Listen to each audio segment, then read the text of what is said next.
Hello everyone, हमारे channel simple knowledge में आपका स्वागत है। फ्रेंड्स, आज हम आप लोगों के साथ शेयर करेंगे हनुमान जी की एक ऐसी कथा जो बहुत कम लोगों ने सुना और पढ़ा होगा, जिसका विवरण आपको बहुत ही कम पुस्तकों में मिलेगा। अगर आप हमारे चैनल पर नए हैं तो प्लीज़ हमारे चैनल को सब्सक्राइब करें और घंटी को ज़रूर दबा दीजिएगा, जिससे हमारे सारे वीडियो आप तक पहुँच सकें। और सब्सक्राइब किया है तो थैंक यू। यह कथा हनुमान जी और बाली का युद्ध है। जब बाली को ब्रह्मा जी से ये वरदान प्राप्त हुआ कि जो भी उससे युद्ध करने उसके सामने आएगा तो उसकी आधी ताकत बाली के अंदर चली जाएगी और इससे बाली युद्ध में कभी किसी से पराजित नहीं होगा और अजय रहेगा। सुग्रीव और बाली दोनों ही ब्रह्मा जी के औरस पुत्र यानी वरदान द्वारा प्राप्त पुत्र हैं और ब्रह्मा जी की कृपा बाली पर हमेशा बनी रहती है। इसलिए बाली को अपने बल पर बड़ा घमंड था। बाली का घमंड उस समय और बढ़ गया जब बाली ने तीनों लोगों पर विजय प्राप्त किए हुए रावण से युद्ध किया और रावण को अपने पूंछ से बांधकर 6 महीने तक पूरी दुनिया में घुमाता रहा। रावण जैसे योद्धा को हराने के बाद बाली के घमंड की सीमा न रही और वह अपने आप को संसार का सबसे बड़ा योद्धा समझने लगा। अपने ताकत के मद में चूर बाली जंगल के पेड़ पौधों को उखाड़कर फेंकने लगा और हरे भरे वृक्षों को तहस नहस करने लगा। अमृत के समान जल के सरोवरों को मिट्टी में मिलाकर कीचड़ करने लगा। इस तरह से अपने ताकत के नशे में बाली पूरे जंगल को उजाड़ कर रख देना चाहता था और कहता था जो कोई अपनी माँ का दूध पिया हो और बाली से युद्ध करने की ताकत रखता हो तो आकर बाली से युद्ध करे और बाली को हराए। एक दिन गर्जना करते हुए बाली एक जंगल को नष्ट कर रहा था। संजोग से उसी जंगल के बीच हनुमान जी राम नाम का जाप करते हुए तपस्या कर रहे थे।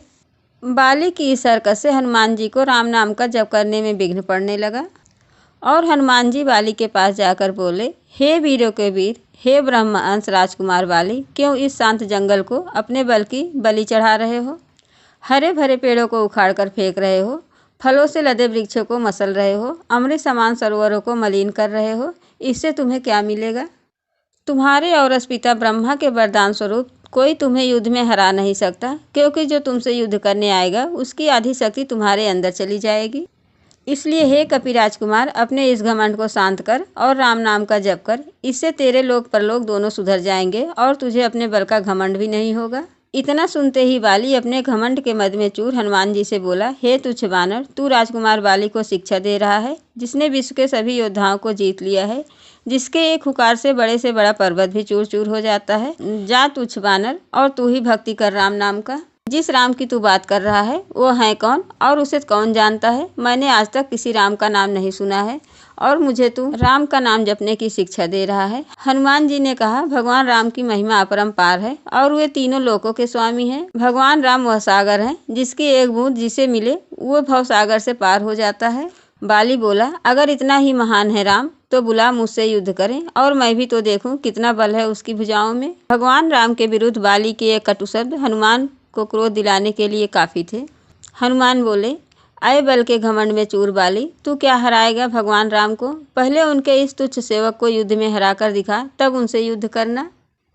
बाली बोला, ठीक है, कल नगर के बीचों बीच तेरा और मेरा युद्ध होगा। हनुमान जी ने बाली की बात मान ली। बाली ने पूरे नगर में घोषणा करवा दी कि कल नगर के बीचों बीच हनुमान और बाली का युद्ध होगा। दूसरे दिन तय समय पर हनुमान जी युद्ध के लिए निकलने वाले थे, तभी उनके सामने ब्रह्मा जी प्रकट हुए।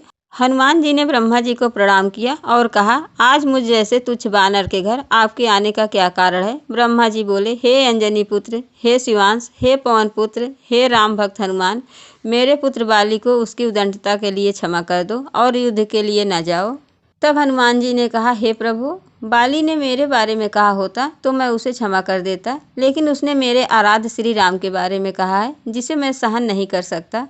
उसने मुझे युद्ध के लिए चुनौती दिया है जिसे मुझे स्वीकार करना ही होगा, नहीं तो पूरे विश्व में मुझे कायर कहा जाएगा, जो एक बलवान योद्धा के ललकारने पर युद्ध करने नहीं जाता है। और हे प्रभु, बाली मुझे ललकार रहा है। तब कुछ सोचकर ब्रह्मा जी ने कहा, ठीक है, पर आप अपने साथ अपनी संपूर्ण शक्तियों को लेकर न जाएं और अपने शरीर के केवल 10वें भाग का बल लेकर ही युद्ध करने जाएं। बाकी बल को अपने योग के माध्यम से आप अपने आराध्य के चरणों में रख दें। युद्ध से लौटने के बाद आप उसे ग्रहण कर लीजिएगा। हनुमान जी ने ब्रह्मा जी का मन रखते हुए वैसा ही किया और युद्ध के लिए निकल पड़े। उधर बाली ने नगर के बीचों बीच को एक अखाड़ा में बदल दिया था और हनुमान जी से युद्ध करने के लिए वह हनुमान जी को बार बार ललकार रहा था। पूरा नगर दो महान योद्धाओं का अद्भुत युद्ध देखने के लिए जमा था। हनुमान के पहुंचते ही बाली ने अखाड़े में आने के लिए ललकारा। ललकार सुनकर जैसे ही हनुमान जी ने अपने एक पांव को अखाड़े में रखा, उसकी आधी शक्ति बाली के शरीर में चली गई। बाली के भीतर जैसे ही हनुमान जी की शक्ति समाई, बाली के शरीर में बदलाव आने लगा और उसके शरीर में ताकत का सैलाब आ गया।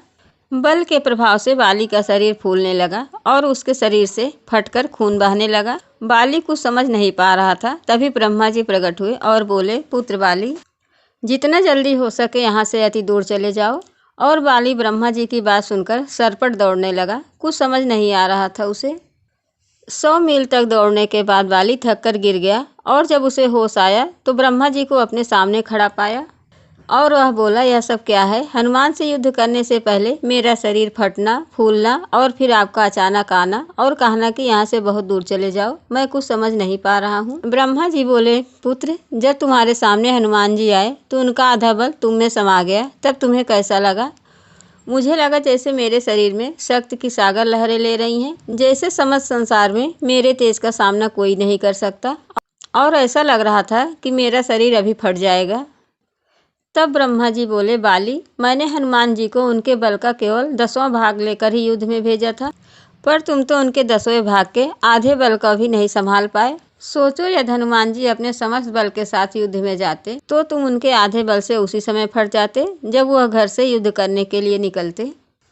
इतना सुनकर बाली पसीना पसीना हो गया और बोला, प्रभु, यदि हनुमान जी के पास इतनी शक्तियाँ हैं तो वे इसका उपयोग कहाँ करेंगे? ब्रह्मा जी बोले, अपने पूरे बल का उपयोग वे कभी नहीं कर पाएंगे, क्योंकि पूरी सृष्टि भी उनके बल के 10वें भाग को भी नहीं सह सकती। यह सुनकर बाली ने वहीं हनुमान जी को प्रणाम किया और कहा, जो हनुमान जी जिसके पास अथाह बल होने के बाद भी शांत और राम भजन गाते रहते हैं, मैं तो उनके बाल के बराबर भी नहीं हूँ और मैं मूर्ख उनको ललकार रहा था, मुझे क्षमा कर दें। और आत्मग्लानि से भरकर बाली ने भगवान राम की तपस्या की और अपने मोक्ष की प्राप्ति का मार्ग उन्हीं से प्राप्त किया। अगर आपको हमारा वीडियो पसंद आए तो प्लीज़ हमारे वीडियो को लाइक और हमारे चैनल को सब्सक्राइब ज़रूर करें। हमारा वीडियो देखने के लिए थैंक यू। जय श्री राम।